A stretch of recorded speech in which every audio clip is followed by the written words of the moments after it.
Hello, I'm Robert, and I write articles about science and astronomy and things like that.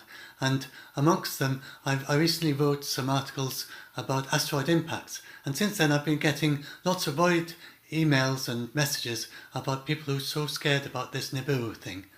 And so I just want to try and explain a couple of simple ideas to explain why this idea of Nibiru, if it's got you worried, why it is just complete nonsense. You can easily see for yourself. It's very basic, simple ideas you can see for yourself. That it is just nonsense. And you can only be worried about it if you can continue to keep changing of the subject. And the people who are really scared about it, that email me, they keep changing the subject and they never settle down on one idea. If you look at just one of their ideas, then you soon find that it's nonsense. So the one I'm going to explain now, and this is the simplest one to see as nonsense, they say that Nibiru is a planet with a 3,600-year orbit, which is currently hiding behind the Sun.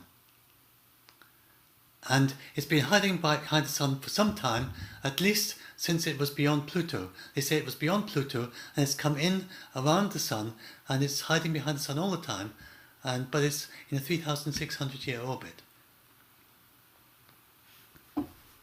And to get from Pluto to the Sun, it has to have taken at least 10 years to get here. And they've also been talking about Nibiru since 2003. So they think it's been hiding behind the Sun for at least 10 years anyway, for that reason also.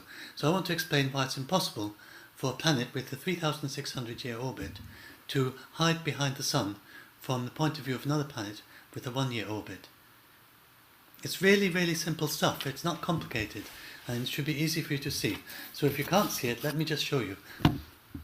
So, this lemon represents the Sun, this apple represents Nibiru, and this orange represents Earth.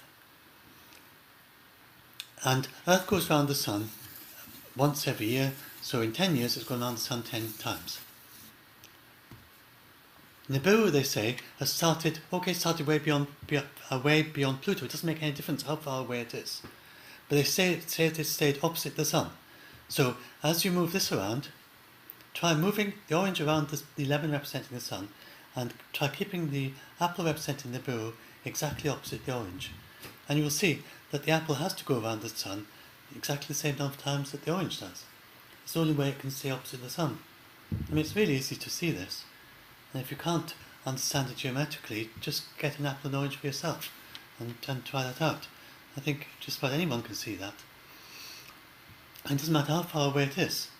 It's still going to have to go around the Sun once a year, so it can't be in a 3,600-year orbit.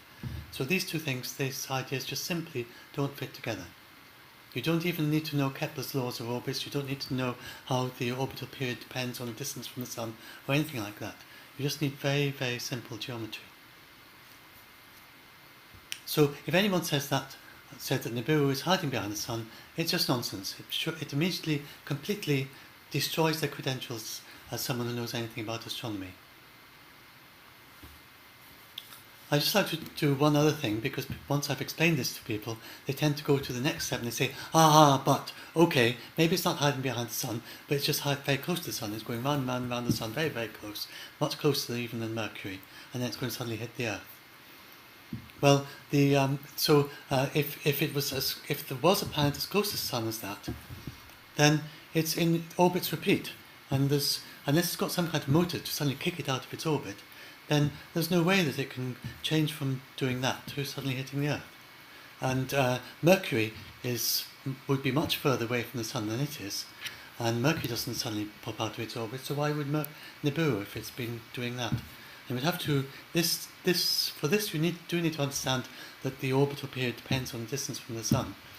So if it is close to the Sun, then it goes around the Sun more quickly, and so it has to go around the Sun many times a year if it's closer than Mercury. And in any case, we know that there's no planet in there. There have been many searches to see if there's a planet inside of Mercury, and there isn't one. We'd be able to see it in the SOHO searches. We'd be able to see it crossing in front of the Sun as a black dot. We'd also be able to see its gravitational effects. There are many different ways that we can tell for sure that there's no planet there.